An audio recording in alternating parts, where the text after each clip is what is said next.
Hello everyone, my name is Ben Saunders and I'm at the University of Southampton. My talk today is about voter licensing. Now, a number of critics of democracy have recently suggested that some people ought to be disenfranchised if they're not sufficiently knowledgeable about how the political system works. So they advocate some form of voter licensing that's akin to driver licensing. You're not allowed to drive without a license. You shouldn't be allowed to vote without a license.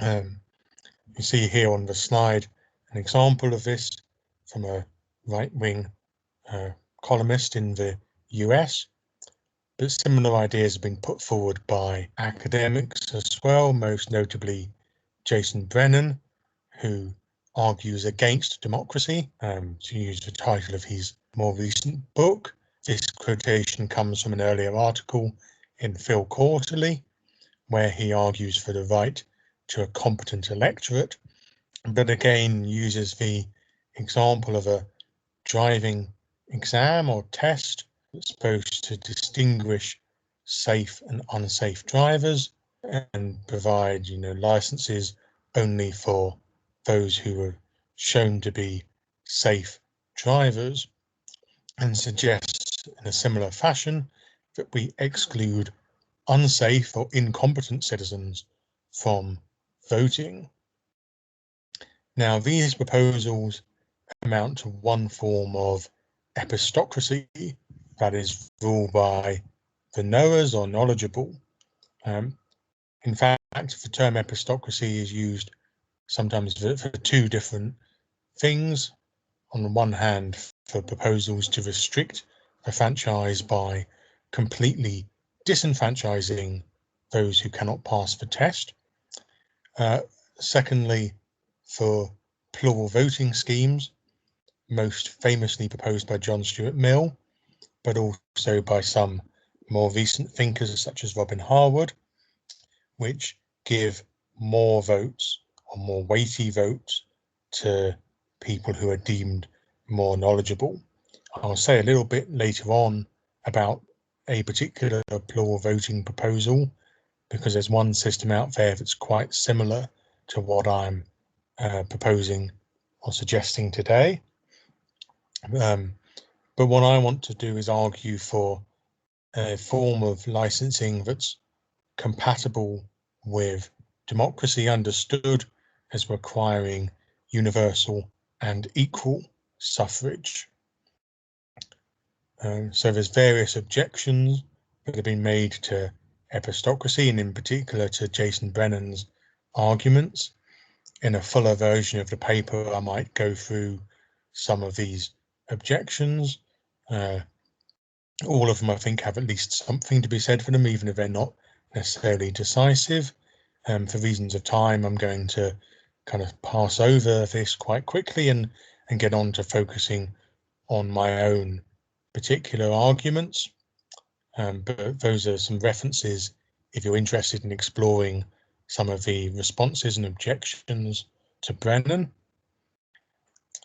I take it, from these various responses and objections that Brennan's anti-democratic argument is not convincing, or certainly not uncontroversial, and therefore kind of I reject it.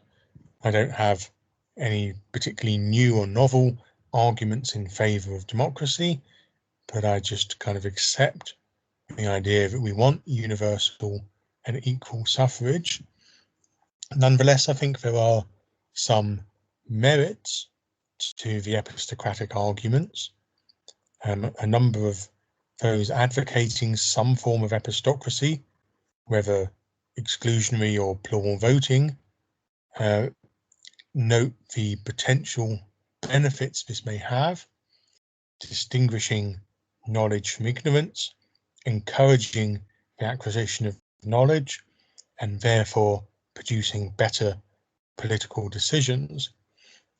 What I want to explore is whether or not we can harness at least some of these benefits within a democratic system. That's understood here as a system maintaining universal and equal suffrage. So note, as I've said already, that Brennan's voter license is supposed to be like a driving license. It requires you to demonstrate competence in a particular skill, and you need then to have the license in order to engage in the activity in question. And of course, you don't need to engage in the activity in question if you don't plan to drive anyway. You don't need a driving license. Similarly, if you don't plan to vote, you don't need a voter license. But if you want to engage in the activity, you need to have the license. So you can only vote if you have the voter license. However, not all licenses take this form. Not all licenses fit with both of those two features. An obvious counterexample to the kind of first is something like the television license that we have in the UK. You do need the television license if you want to watch television, but you don't need to demonstrate any particular competence in order to have a TV license. Anyone can get one just by paying for it. What I want to focus on, however, is a form of licensing that does depend on demonstrated competence or testing, but which is not mandatory in order to engage in the activity in question. Now, you might ask whether or not this really deserves to be called a license at all, but I take inspiration from a couple of earlier articles by Hugh LaFollette, which explore the idea of parental licensing.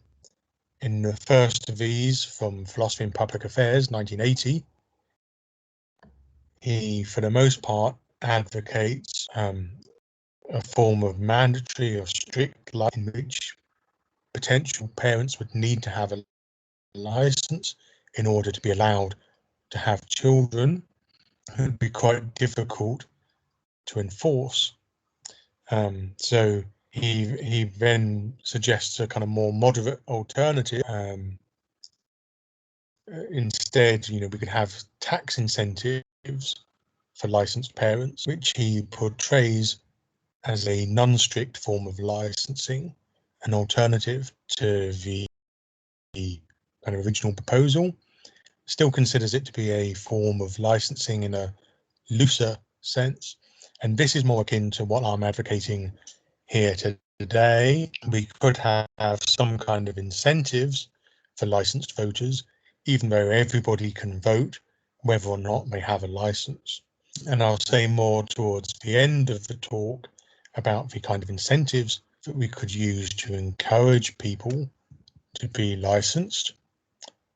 Tax breaks would be one possibility, but the result then is not so much like the driving license that you need in order to be permitted to drive, but more like the system of further driver's education courses that we have in the UK and I believe a number of other countries.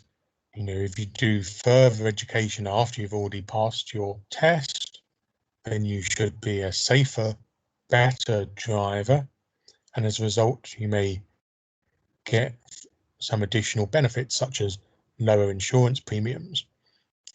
This is more like what I have in mind here. We have a test that distinguishes better and worse voters. Better voters may receive some kind of benefit that goes to encourage people to learn more about politics and to take the test, but whether or not you pass the test, you still have the right to vote. Your right to vote is in no way diminished by either not taking or failing the test. So what exactly are we going to test? Well, there are a number of possibilities here. One suggestion sometimes is that some people shouldn't be able to vote because they're irrational.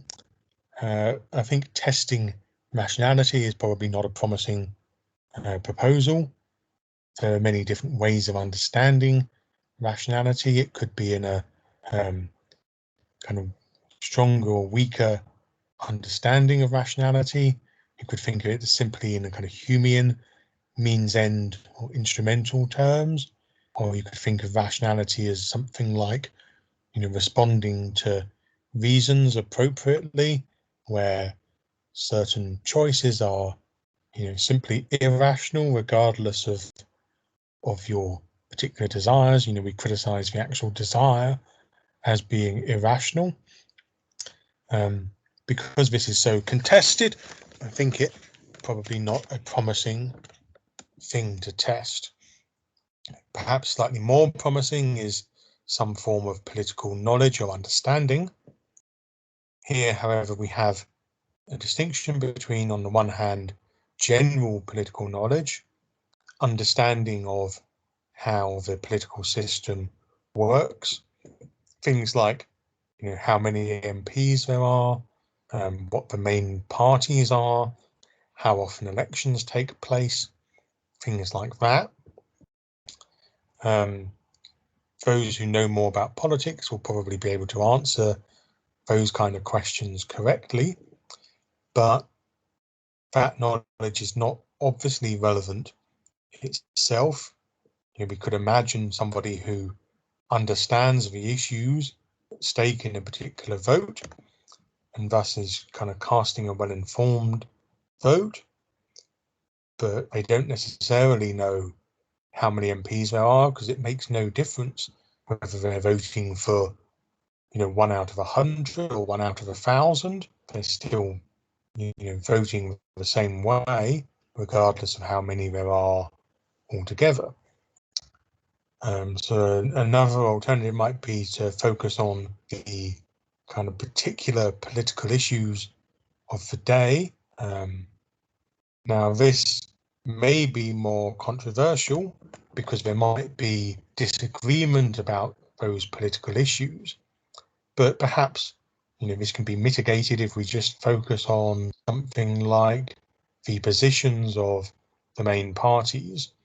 So we don't ask people, for instance, whether it's a good idea or a bad idea to raise or lower taxes. Don't ask them, what are the party positions? Which party wants to put up taxes? Which party wants to lower taxes, etc. And that hopefully may be something that could be tested kind of more objectively. Voters would be required to match policy positions to particular parties and identify, manifesto commitments without getting into whether these are good or bad ideas.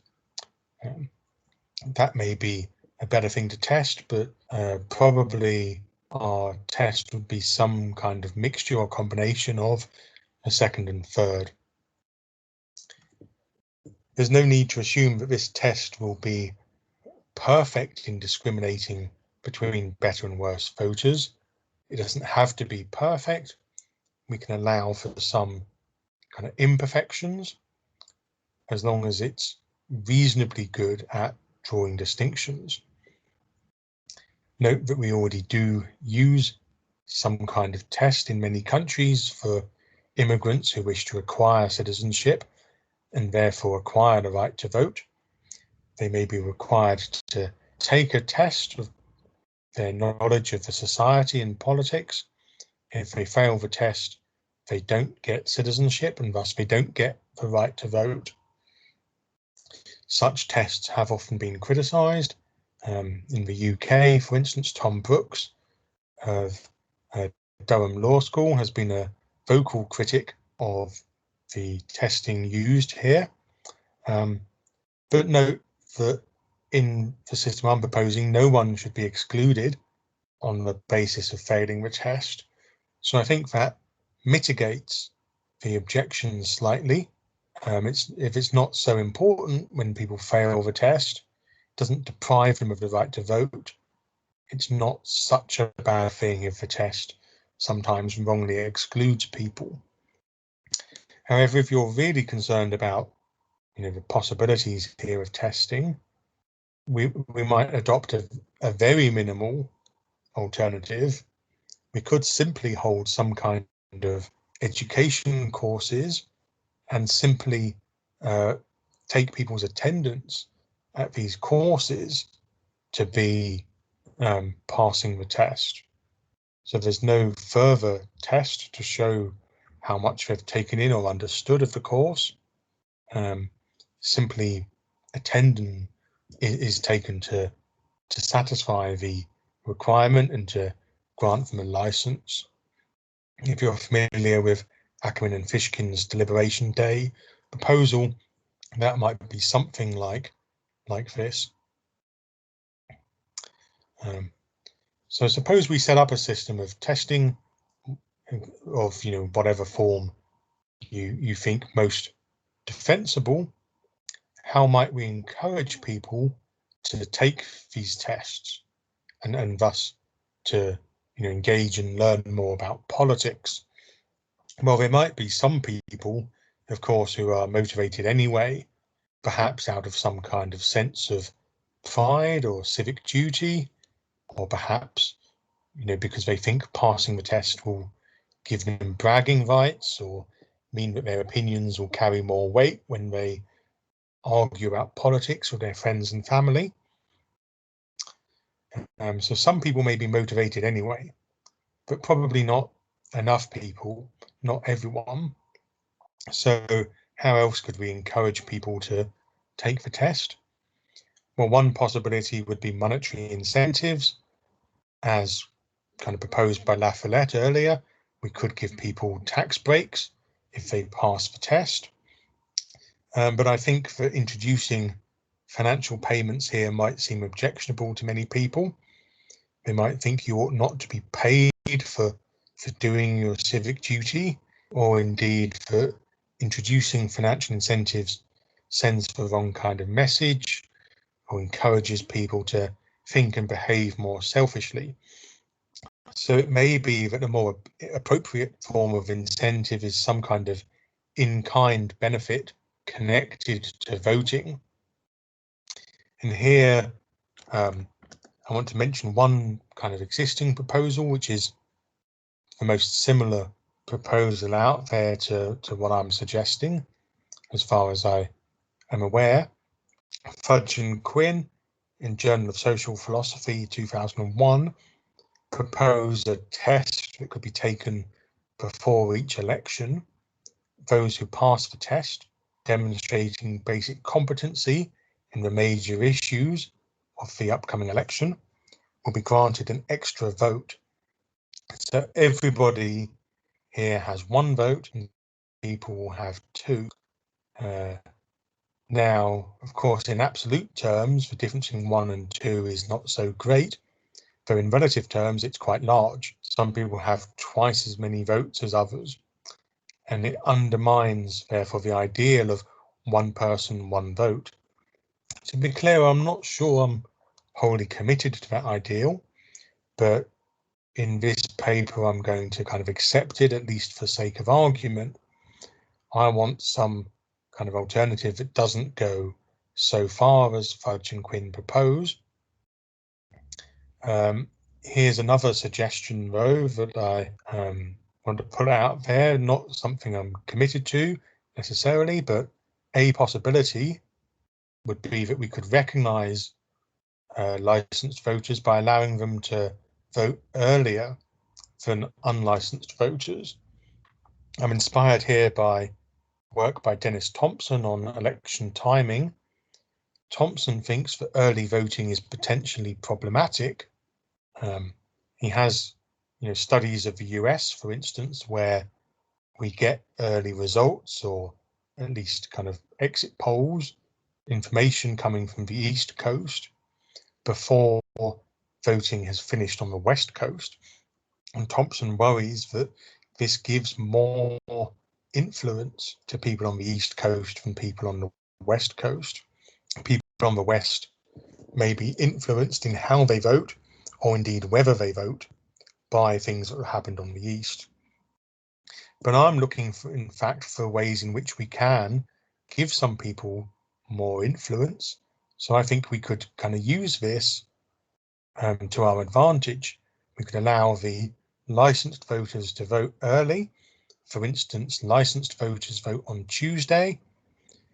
The results or provisional results of their votes are announced on Wednesday, and then unlicensed voters vote on Thursday, doing so in the knowledge of how the licensed people have already voted. And then the final result is announced on the Friday, and in calculating that final result, all votes count equally. The votes of the licensed and the unlicensed are added together, so everybody has an equal say, but nonetheless the unlicensed people's voting choices may have been influenced by how the licensed people voted. Now, there are various possible objections that could be raised against such a scheme.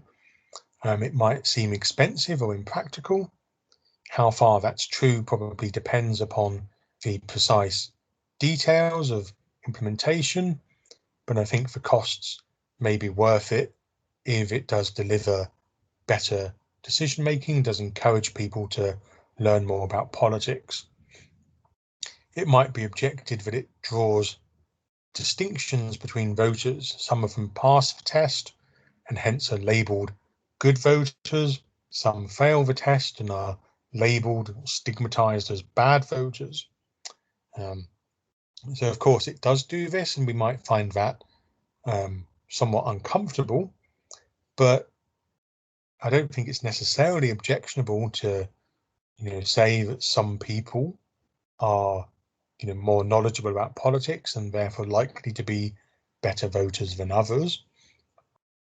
We may in fact want to emphasize the fact that the test is probably not perfect. So someone who fails the test doesn't have to feel, personally stigmatized. They may think that the test was just wrong in their case. And again, note also that it doesn't distinguish between voters in the ways that stronger notions of epistocracy tend to. It doesn't mean that some have more votes than others. And finally, the legitimacy of decisions may be questioned. Now, someone might say, if we announce provisional results on Wednesday and we find that licensed voters support policy A rather than policy B, but then the unlicensed voters vote overwhelmingly in favour of B, and this changes the outcome, is that outcome legitimate? Well, I would say, if you're a Democrat, yes, it is. All people deserve equal votes that should be counted equally. However, in conclusion, we can have a test that distinguishes between more and less competent voters. We don't have to use it, as epistocrats have tended to do so, in order to exclude the less competent, nor even to give them less weight or fewer votes. We can simply use it to recognize some people as being more knowledgeable than others, and to encourage citizens to educate themselves and acquire more political knowledge. Thus, it may go some way towards meeting epistocratic goals.